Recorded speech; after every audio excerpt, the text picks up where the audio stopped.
പാരീസിൻ്റെ centre of അട്രാക്ഷനായ Eiffel tower നമ്മൾ വിശദമായി കണ്ടല്ലോ അല്ലേ.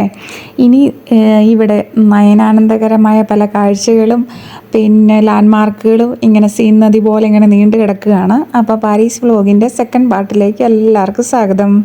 രാവിലെ ബ്രേക്ക്ഫാസ്റ്റ് ഒക്കെ കഴിഞ്ഞ് ഞങ്ങൾ ഈഫൽ ടവറിൻ്റെ ചോട്ടിലോട്ട് വന്നിട്ടുണ്ട്. അതിൻ്റെ നേരെ ഓപ്പോസിറ്റ് ഒരു ബ്രിഡ്ജുണ്ട്. ആ ബ്രിഡ്ജിൻ്റെ പേര് ജന്ന അല്ലെങ്കിൽ ഐന എന്നാണ് അതിൻ്റെ പേര്. അപ്പോൾ ആ ബ്രിഡ്ജിൻ്റെ ചോട്ടിൽ നിന്നാണ് നമ്മൾ ക്രൂയിസ് ട്രിപ്പ് ആരംഭിക്കുന്നത്. ബ്രിഡ്ജിൻ്റെ രണ്ട് വശങ്ങളിലും രണ്ട് സൈസുള്ള ക്രൂയിസ് ട്രിപ്പാണ് പ്രോഗ്രാം ചെയ്തിട്ടുള്ളത്. ഒന്നാമത്തേത് എങ്ങനെയാണെന്ന് ചോദിച്ചാൽ ഈ റൈറ്റ് സൈഡിലുള്ളത് നമ്മൾ 16 യൂറോ കൊടുത്തു കഴിയുമ്പം നമ്മൾ 1 മണിക്കൂർ ഓഡിയോ കമൻട്രി ഒക്കെ ആയിട്ട് നമുക്ക് സൈഡ് സീൻ മാത്രം കണ്ട് തിരിച്ചു വരാൻ പറ്റും. അത്രയേ ഉള്ളൂ. അത് ഞങ്ങൾക്ക് അത്ര കംഫർട്ടായിട്ട് തോന്നിയില്ല. അതുകൊണ്ട് ഞങ്ങൾ അപ്പുറത്തെ സൈഡിലോട്ട് പോവുകയാണ്, ആ പാലത്തിൻ്റെ കീഴേ കൂടെ. ഇവിടെ ഹോപ്പ് ഓൺ ഹോപ്പ് ഓഫിൻ്റെ ക്രൂയിസിൻ്റെ ബോട്ടോ ബസ് ഉണ്ട്. അപ്പോൾ ഞങ്ങൾ അതാണ് സെലക്ട് ചെയ്തത്.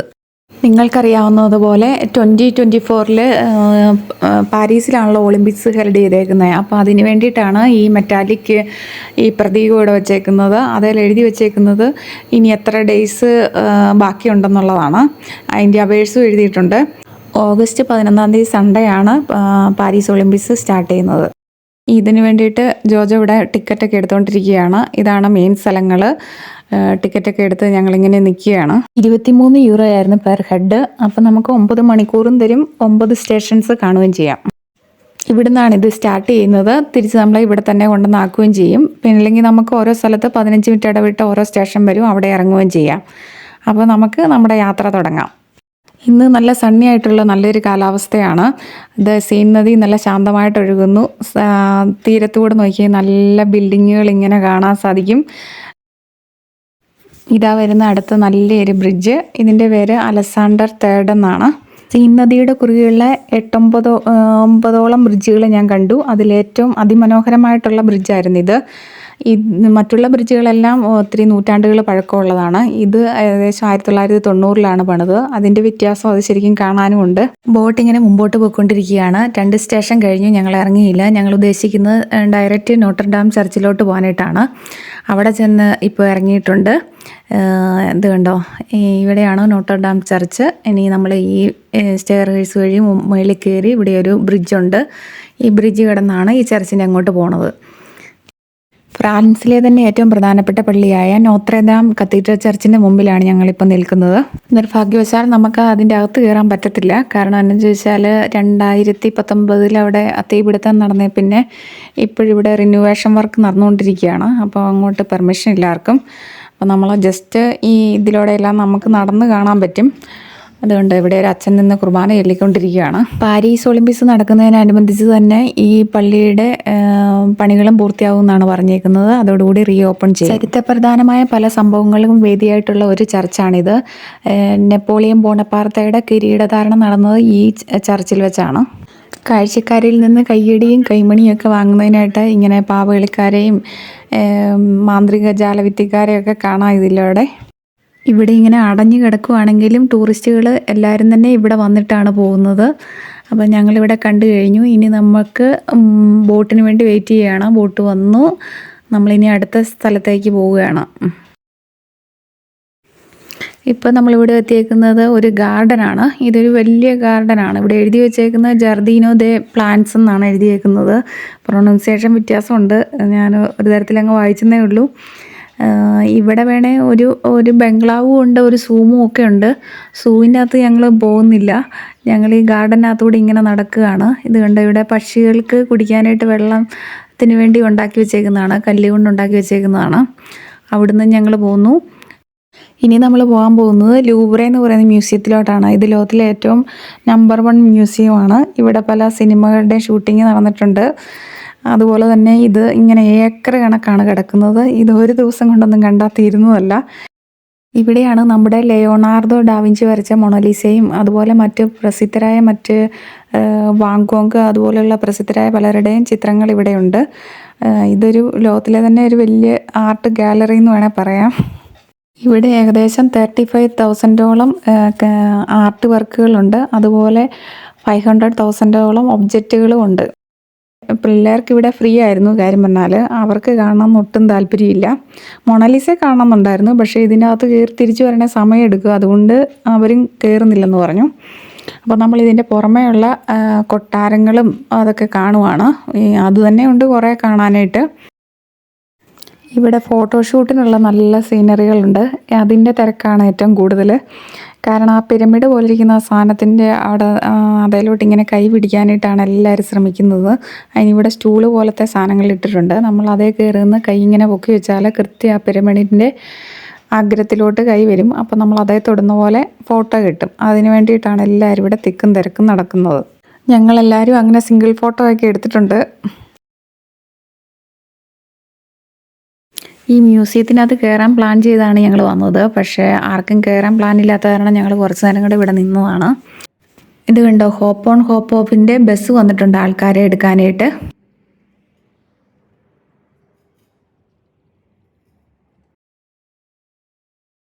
ഇതേ ഈ ബോട്ട് കണ്ടോ, ഇതിനകത്ത് ആൾക്കാർ തിങ്ങി നിറഞ്ഞിരിക്കുകയാണ്. ഇത് ഓൺലി സൈഡ് സീയിങ് മാത്രമേ ഉള്ളൂ. 1 മണിക്കൂറിൻ്റെ ഞാൻ ആദ്യം പറഞ്ഞില്ലായിരുന്നോ, അതുപോലത്തെ. അതിൻ്റെ പുറകെ വന്നതാണ് ഞങ്ങളുടെ കൂട്ട് ബോട്ട്. അതാണെങ്കിൽ നമുക്ക് ഇറങ്ങി കയറി സാധനങ്ങളൊക്കെ കണ്ടുപോകാം. ഇതെല്ലാം മ്യൂസിയത്തിൻ്റെ കെട്ടിടങ്ങളാണ് ഇങ്ങനെ കിടക്കുന്നത്. നദീതീരത്തൂടെ നമുക്ക് കാണാമെന്ന് ഇത്രയേ ഉള്ളൂ. ഇപ്പോൾ ഈ കാണുന്നത് ഫ്രഞ്ച് പാർലമെൻറ്റാണ് കേട്ടോ. ഇപ്പം നമ്മൾ വീണ്ടും കറങ്ങി തിരിഞ്ഞ് ബ്രിഡ്ജ് അലസാണ്ടറിൻ്റെ അവിടെയോട്ട് എത്തിയിട്ടുണ്ട്. ഇതിൻ്റെ അവിടെയോട്ട് ഇച്ചിരി മുമ്പോട്ട് പോയി കഴിയുമ്പോൾ അടുത്ത മ്യൂസിയം വരുന്നുണ്ട്. മ്യൂസിയം ഓർസേ എന്നാണ് അതിൻ്റെ പേര്.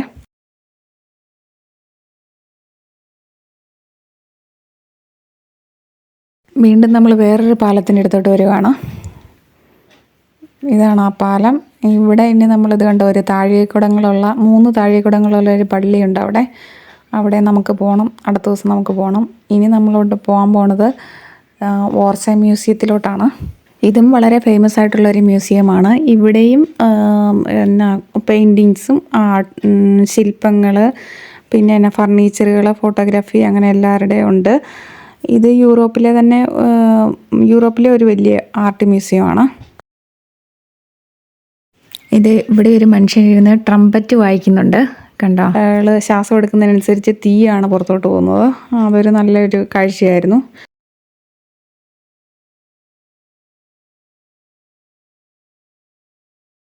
പിന്നെ ഇവിടെ കുറച്ച് സ്റ്റാച്യൂകളൊക്കെ ഉണ്ട്. പിന്നെ ഇവിടെ സ്റ്റുഡൻസിനൊക്കെ ഇതിനകത്ത് കയറി കാണുന്നത് നല്ലതായിരിക്കും, പഠിക്കാനുള്ള കാര്യങ്ങൾക്ക് വേണ്ടിയിട്ട്.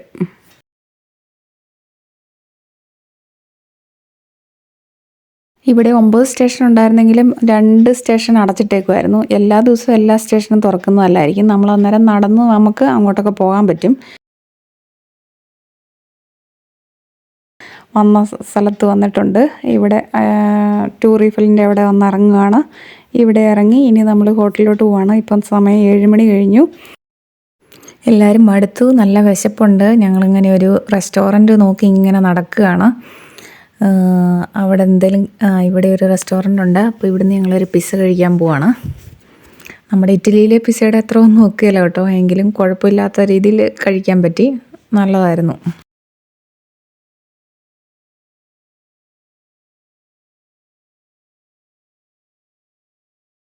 മൂന്നാമത്തെ ദിവസമാണിന്ന്. രാവിലെ ഇവിടെ ഹോട്ടലിൽ നിന്നുള്ള ബ്രേക്ക്ഫാസ്റ്റൊക്കെ കഴിഞ്ഞിങ്ങനെ ഇരിക്കുകയാണ്. ഇന്ന് ഞങ്ങൾ തീരുമാനിച്ചിരിക്കുന്നത് ഇവിടെയെല്ലാം നടന്ന് കാണാനായിട്ടാണ്. അപ്പോൾ ഞങ്ങൾ പതിവ് പോലെ അവിടെ നിന്ന് ഇറങ്ങി.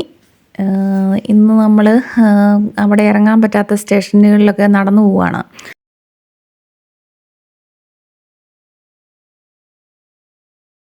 ഇന്നലെ നമ്മൾ ക്രൂയിസ് ട്രിപ്പ് ചെയ്തപ്പോൾ നമ്മൾ ഈ ടൂർ ഈഫലിനോട് ചേർന്ന ഒരു താഴേക്കുടങ്ങളോട് കൂടി ഒരു ഇത് കണ്ടില്ലായിരുന്നു, ഒരു ചർച്ച്.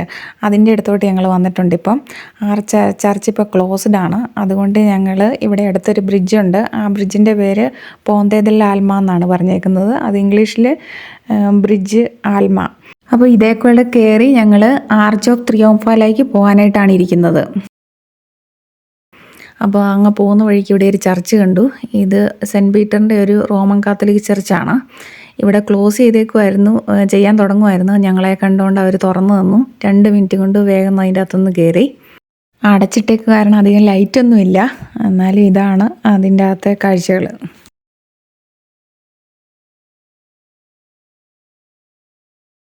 മോന്തേ ദെ ലാൽമായിൽ നിന്ന് 15 മിനിറ്റ് നടന്നാണ് പാരീസിൻ്റെ പ്രധാനപ്പെട്ട ലാൻഡ്മാർക്കായ ദ ആർട്ട് ട്രിയോംഫിലെത്തിയത്.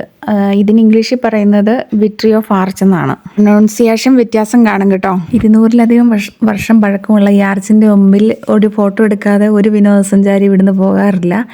ഈ ആർച്ച് പണി കഴിപ്പിച്ചത് ഫ്രഞ്ച് വിപ്ലവത്തിൻ്റെയും നെപ്പോളിയൻ വാറിൻ്റെ ഒക്കെ കാലത്ത് മരണമടഞ്ഞ ജവാന്മാരുടെ ഓർമ്മയ്ക്ക് വേണ്ടിയിട്ടാണ് ഈ സ്മാരകം പണി കഴിപ്പിച്ചേക്കുന്നത്. ഇതിൻ്റെ ചുവരുകളിൽ മരണപ്പെട്ട ജവാന്മാരുടെ പേരുകൾ എഴുതി വെച്ചിട്ടുണ്ട്. ഇത് പാരീസിൻ്റെ കൃത്യം സെൻട്രലിലാണ്.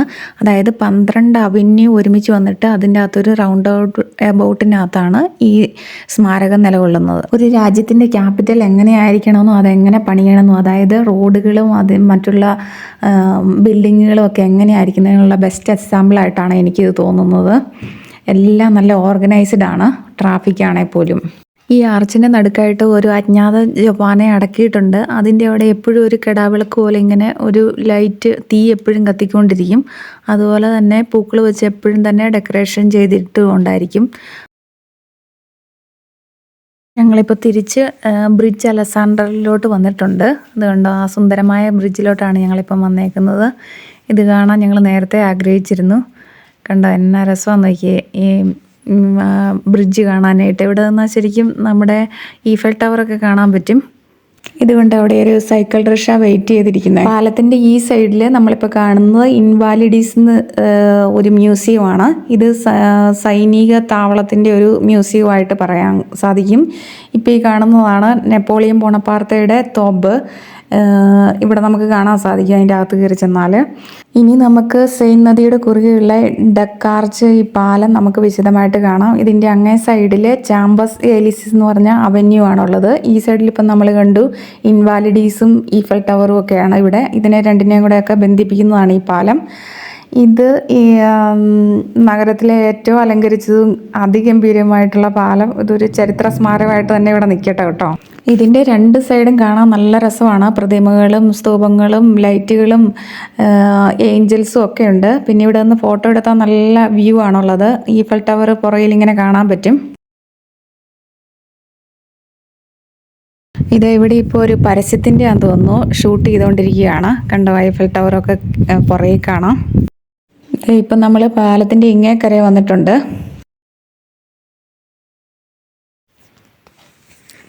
ഈ പാലത്തിൻ്റെ മുമ്പോട്ട് പോയി കഴിയുമ്പോൾ നമുക്ക് കാണാൻ സാധിക്കുന്ന ഒരു വലിയ അവന്യൂ ആണ്. ഏലിസീസ് എന്നാണ് അതിൻ്റെ പേര്. ആ അവന്യൂവിൻ്റെ രണ്ട് സൈഡിലായിട്ടും 2 പാലസാണ്. ഗ്രാൻഡ് പാലസും അപ്പുറത്തെ സൈഡിൽ പെറ്റീസ് പാലസുമാണ് കാണപ്പെടുന്നത്. പിന്നെ അതിൻ്റെ വലിയൊരു ഗാർഡനും ഉണ്ട്.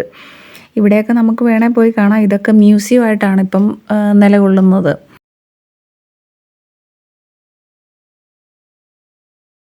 ഇപ്പോൾ സമയം വൈകുന്നേരം 3 മണിയായിട്ടുണ്ട്. ഇനി നമുക്ക് തിരിച്ച് ബ്രിഡ്ജ് ആൽമയിലോട്ട് പോകാം. അവിടെ നമുക്ക് ഹോളി ട്രിനിറ്റി കത്തീഡ്രൽ ചർച്ചിൽ കയറണം. അതിപ്പോൾ ഓപ്പൺ ആയിട്ട് കാണും. ഇനി നമുക്ക് അങ്ങോട്ട് പോകാം. ഇത് കണ്ടോ, ഇത് റീസെൻ്റായിട്ട് പണിത ഒരു ചർച്ചാണ്. 2016 ഇതിൻ്റെ പണി കഴിഞ്ഞത്. റഷ്യൻ പ്രൈം മിനിസ്റ്ററായ വ്ളാഡിമിർ പുടിനാണ് ഇത് ഉദ്ഘാടനം ചെയ്തത്. അദ്ദേഹം തന്നെ തൻ്റെ പ്രശസ്തി കൂട്ടാൻ വേണ്ടി പണിയിപ്പിച്ചതാണെന്നും പറയുന്നു. അതിമനോഹരമായൊരു പള്ളിയാണ് പാരീസ് ഈഫൽ ടവറിനടുത്തുള്ള ഇത്രയും നല്ലൊരു പള്ളി. നല്ല രസമുണ്ട് കാണാനായിട്ട്. ഇതിൻ്റെ അകത്ത് കയറിയിട്ട് നമുക്ക് ഞാനിങ്ങനെ ബെഞ്ചോ അങ്ങനെ ഇരിക്കാനുള്ള ഒന്നും കാണുന്നില്ല. പക്ഷേ നല്ല സുന്ദരമായൊരു പള്ളിയാണ്. ഇതിനകത്ത് കയറാനായിട്ട് നമുക്ക് സെക്യൂരിറ്റി ചെക്കപ്പ് ഉണ്ടായിരുന്നു. അതെല്ലാം കഴിഞ്ഞ് ഞങ്ങളകത്ത് കയറി. ഇത് കണ്ടോ, നല്ല അൾത്താര കാണുന്നുണ്ട്. പിന്നെ ഇവിടെ നിത്യസഹായ മാതാവിൻ്റെ രൂപമാണ് എല്ലായിടത്തും. ഇങ്ങനെ ഫോട്ടോകൾ ഇങ്ങനെ എല്ലായിടത്തും ഉണ്ട്. ഇത്രയും ഫോട്ടോകൾ ഉള്ളൊരു പള്ളി ഞാൻ ആദ്യമായിട്ട് കാണുന്നതാണ്. പിന്നെ ഇത് സെൻറ്ററിലായിട്ട് ഹോളി ട്രിനിറ്റിയുടെ ഒരു ഫോട്ടോ ഉണ്ട് കേട്ടോ. പിന്നെ ഈ ഫോട്ടോ ആരുടെയാണെന്ന് അറിയത്തില്ല, എഴുതിയും വെച്ചിട്ടില്ല. എനിവേ ഇതിൻ്റെ ചുറ്റിലും ഈ ചർച്ചിനകത്ത് നിറച്ചും ഈ നിത്യസഹായ മാതാവിൻ്റെ ഫോട്ടോയാണുള്ളത്.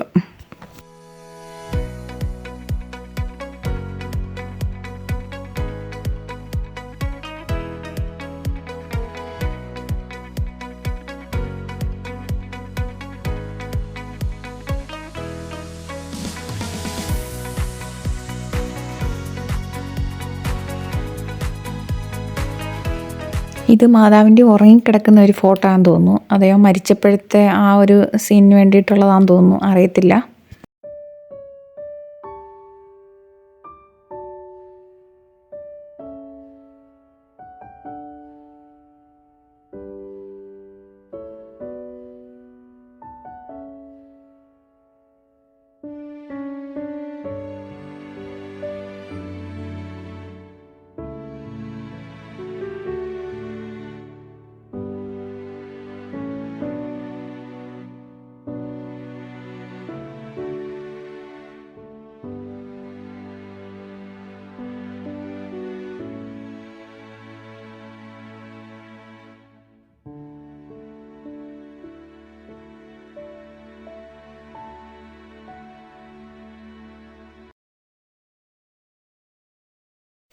അപ്പോൾ നമ്മൾ ഇത് കണ്ടു കഴിഞ്ഞു. ഇനി നേരെ നടക്കുകയാണ്. ഇവിടെ പല ചർച്ചുകൾ ഇങ്ങനെ കാണാൻ സാധിക്കും, പക്ഷേ ഓപ്പൺ അല്ല. പിന്നെ ഇത് ജാക്ക് സിറാക്ക് ക്വായ് ബ്രാൻഡ്ലി മ്യൂസിയമാണ്. റീസെൻ്റ്ലി പണിതാണ്, 2006 തോന്നുന്നു. ജീൻ ജനുവേലി എന്ന് പറഞ്ഞൊരു ഫ്രഞ്ച് കലാകാരനാണിത് ചെയ്തേക്കുന്നത്. ഇത് ഏഷ്യ, ആഫ്രിക്ക, അമേരിക്ക തുടങ്ങിയ കലാസംസ്കാരങ്ങളുടെ ഒരു മ്യൂസിയമാണ്. ഇവിടെ ഞങ്ങൾ അധികമൊന്നും നിന്നില്ല. അപ്പോൾ 3-4 മണിക്കൂർ വേണം. ഇതൊക്കെ അതിൻ്റെ ഭാഗങ്ങളിൽപ്പെട്ടതാണ്. ഇപ്പം നമ്മൾ ഈഫൽ ടവറിൻ്റെ അടുത്തോട്ട് നടന്നു വരുന്ന വഴിയാണിത്. ഇതുകൊണ്ട് തന്നെ മനോഹരമായിട്ട് അതൊക്കെ ചെയ്തു വച്ചേക്കുന്നതെന്ന്. ഇവിടെയൊക്കെ നിന്ന് ഫോട്ടോ എടുക്കാനും നല്ലതാണ് കേട്ടോ, നല്ല രസമുണ്ട് കാണാനായിട്ട്. ഇതിൻ്റെ അകത്ത് ഞങ്ങളധികം നിന്നൊന്നുമില്ല, നമ്മുടെ അഭിരുചിക്ക് ഇണങ്ങിയതല്ലായിരുന്നു. അപ്പോൾ ഇന്നത്തെ പാരീസ് വാക്കിംഗ് ടൂർ അവസാനിച്ചിരിക്കുകയാണ്. ഞങ്ങൾ ഹോട്ടലിൽ തിരിച്ചെത്തി. ഇവിടെ നമ്മൾ ഇനി ചെക്കൗട്ട് ചെയ്ത് തിരിച്ച് എയർപോർട്ടിലോട്ട് പോകണം. ഇപ്പം ഞങ്ങൾ ഡിന്നറൊക്കെ കഴിഞ്ഞു. ഇനി ഈഫൽ ടവറിൻ്റെ അവിടെ ചെന്നിട്ട് അവിടെ നിന്ന് ടാക്സി എടുക്കാനാണ് പ്ലാന്. പക്ഷേ ഞങ്ങൾക്ക് അന്നേരത്തേക്ക് ഒരു മെസ്സേജ് വന്നു, ഞങ്ങളുടെ റിട്ടേൺ ഫ്ലൈറ്റ് വൂളിങ് അവർ സ്ട്രൈക്കിലായിരുന്നു. അപ്പം ടൈം മൊത്തം ഷെഡ്യൂൾ മാറ്റി. അപ്പം ഞങ്ങൾ പാരീസ് ഓർലിയിൽ നിന്ന് കയറിയിട്ട് ഞങ്ങൾ ബാർസിലോണയ്ക്കാണ് പോണത്. ബാർസിലോണയിൽ നിന്ന് പിറ്റേ ദിവസമാണ് ഞങ്ങൾ വെറോണയ്ക്ക് പോരുന്നത്. ഞങ്ങൾ ടാക്സിക്കകത്ത് കയറി. അവർ കൃത്യം 36 യൂറോയെ വാങ്ങിച്ചുള്ളൂ. നമ്മൾ പാരീസ് ഓർലി എയർപോർട്ടിലെത്തിയിട്ടുണ്ട്. അവിടെ നിന്ന് ഇതാ ബാർസിലോണ എയർപോർട്ട് സ്പെയിനിലെത്തിയിട്ടുണ്ട്. രാവിലെ ബ്രേക്ക്ഫാസ്റ്റൊക്കെ കഴിച്ചു. ഞാൻ സഞ്ചരിച്ചിട്ടുള്ള എയർപോർട്ടുകളിൽ ഏറ്റവും ചീപ്പായിട്ടുള്ള ഭക്ഷണ സാധനങ്ങൾക്ക് ഏറ്റവും ചീപ്പായിട്ടുള്ള റേറ്റ് ഇവിടെയായിരുന്നു കേട്ടോ. ഇനിയിപ്പോൾ തന്നെ ഞങ്ങൾക്ക് വെറോണയ്ക്കുള്ള ഫ്ലൈറ്റ് ഉണ്ട്. അപ്പം വീഡിയോ ഇവിടെ വൈൻഡപ്പ് ചെയ്യുവാണ്. വീഡിയോ ഇഷ്ടപ്പെട്ടാൽ സബ്സ്ക്രൈബ് ചെയ്യാനും ലൈക്ക് ചെയ്യാനും മറക്കല്ലേ.